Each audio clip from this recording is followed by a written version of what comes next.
Kapakain po kami oh, buo. Yun. Layo-layo, iba-iba, doon. Yan.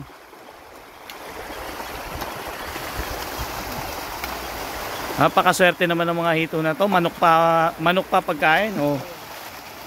Sige, doon. Dito sa may dulo. Para lahat makakain. Oh, bagong taon ngayon eh. Pakainin natin ng manok. Ni Rendel.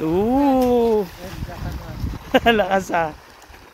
Nasaan na? Eh, nilubog nila? Ha? Oo nga. Kahit saan may ito eh. Tanggalan ng ano ha, huwag isasami pa.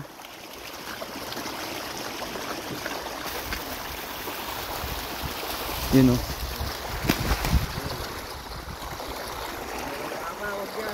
Yung may pa, wag. Kasi baka makain nila eh. Kasi nilulunok nila yung pa eh.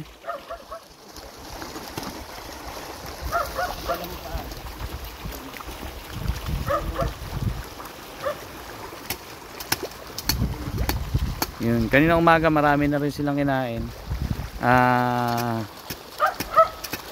Bukasan ng iba yung... Ay, si Chef oh! Chef! Doon na ilalagay. Sige, tama nga yan para kalat-kalat.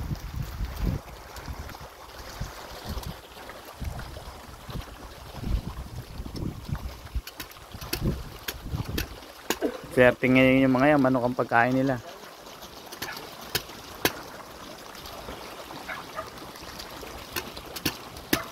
Wala bang baboy? May baboy yata dyan eh. Okay na, pwede na yan.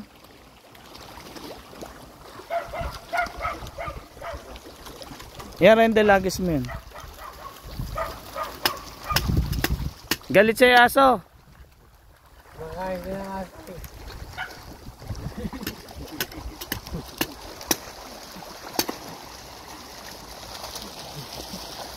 Yan, dito lang. Ayun oh. Saglit lang sa kanila. Doon pa.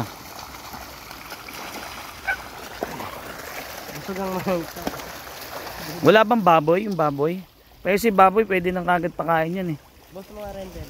Ito. Di ba baboy to? Ito, parang ito baboy eh.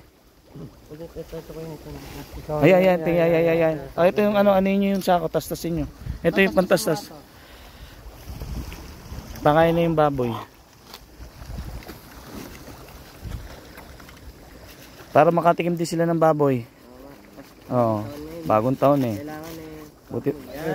Ay, pakain yung baboy. Magkano ba kilo ng baboy ngayon?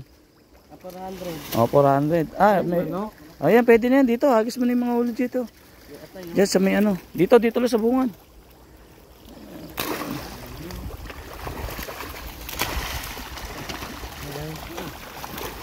Malamig pa no. Wag yung pa. Yung pa. Isang hito mawawala niyan. Ang paa po kasi ng manok, yan, gusto yan, atay. Ang paa po kasi ng manok, kinakain ng hito, nilulunok nila. And then, di na nalulusaw yun. Naiipon na sa tiyan. Tapos, nag-ano hanggang sa sila lana. Hindi katulad ng mga ulo, medyo malambot yung mga buto, kayang-kayang lusawin nila.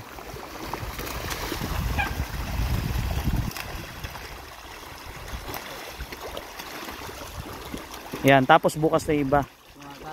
Oo.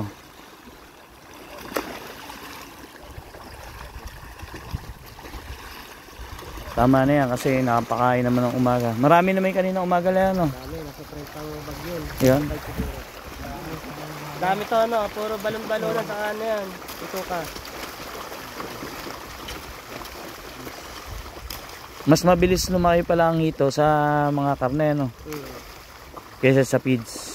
Pag 2 feeds, napakatagal. Ay, napakasarap lang ito eh. Lasang karne din eh. Oo. Manok, baboy ba naman pinapakain? Kahit po manok at karne, mga karne ng baboy kinakain nila.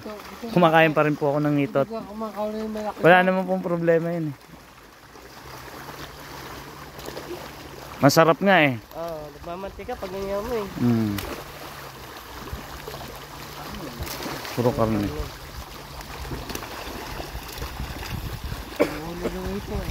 Saka pag po feeds ang papakain, magagasgas ang ito, mamatay. Pagka malalaki na. Talaga hindi talaga advisable na puro feeds lang ang pagkain nila. Kailangan talaga rin ang mga karne ng manok. Yan buo. Bangaw. Ha? Bangaw.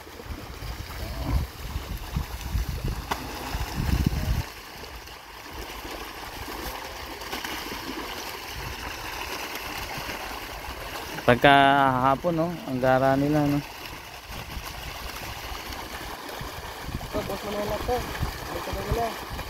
O, diba? Ganyan lang magpakain.